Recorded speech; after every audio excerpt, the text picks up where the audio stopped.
نحمدہ ونصلی علی رسولہ الکریم۔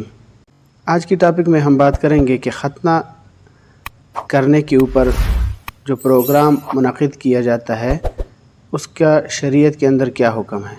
لہٰذا ختنہ کی دعوت ثابت نہیں ہے۔ نبی علیہ الصلوۃ والسلام کے زمانے میں ختنے کی دعوت نہیں ہوا کرتی تھی۔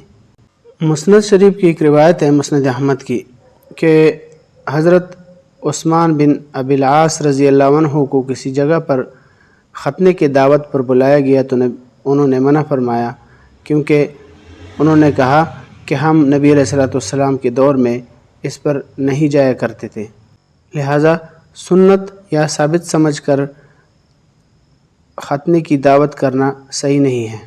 اور اسی طرح رسم و رواج کے اندر کسی دعوت کو ضروری سمجھ کر کرنا یہ بھی جائز نہیں ہے۔ ہاں ایک بات ہے کہ رواج کے دباؤ میں بھی نہ ہو اور سنت یا ثابت سمجھ کر بھی نہ کیا جائے، بلکہ سنت کے شکرانے کے طور پر اگر دعوت بنا لی جائے اور منعقد کر لی جائے تو اس میں کوئی حرج نہیں ہے، شریعت کی طرف سے اجازت ہوگی۔